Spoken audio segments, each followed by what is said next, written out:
Also ich wollte eigentlich immer irgendwas Angewandtes und Praxisnahes studieren. Und deswegen waren mir Studien wie Physik und Mathematik viel zu theoretisch und Maschinenbau eigentlich doch ein bisschen zu mechanisch. Und so bin ich schlussendlich bei Verfahrenstechnik gelandet, weil das für mich genau die richtige Mischung aus Theorie und Praxis ergibt.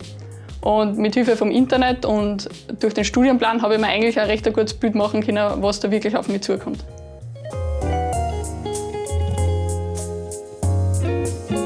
Um die Verfahrenstechnik zu verstehen, braucht man ein sehr großes Grundlagenwissen. Diese Grundlagen reichen von Grundlagen des Maschinenbaus über die Mechanik bis hin zur Chemie und werden durch Fächer der Verfahrenstechnik ergänzt. Das Ganze kann man in Laboren erproben und durch Exkursionen sieht man auch, wo das in der Industrie angewendet wird.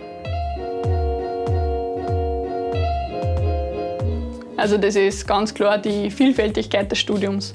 Weil bei uns ist einfach von Chemie über Maschinenbau sogar bis zur Molekularbiologie alles enthalten und das macht es einfach unglaublich spannend.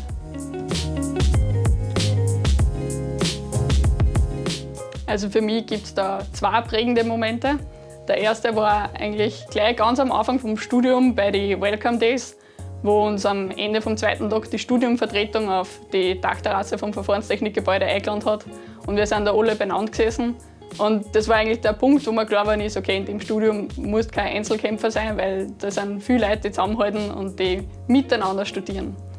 Und der zweite Punkt war jetzt bei meiner Masterarbeit, wo das erste Mal die ganzen Sachen, die ich gelernt habe, alle in ein Projekt zusammengeflossen sind. Was einfach für mich ein richtiger Aha-Moment war. Für das habe ich die ganzen Sachen wirklich gelernt.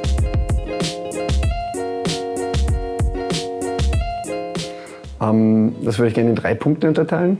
Erstens, dass die Studienvertretung sehr hilfsbereit ist, wenn es zu Prüfungsfragen oder Fragen zu diversen Professoren und Fächern gibt. Zweitens, dass die Professoren im Verfahrenstechnikstudium sehr hilfsbereit sind.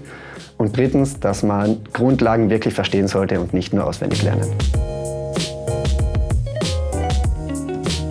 Ich habe auf einem Gymnasium mit Vertiefung in Sprachen und Musik maturiert. Aus diesem Grund fehlt mir im Vergleich zu Absolventen und Absolventinnen von HTLs diverse technische Basics.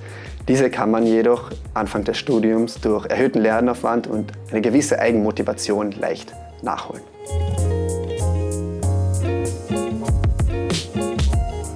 Also ich habe nach dem Bachelor das Masterstudium Verfahrenstechnik angefangen, mit Spezialisierung auf Anlagen- und Prozesstechnik.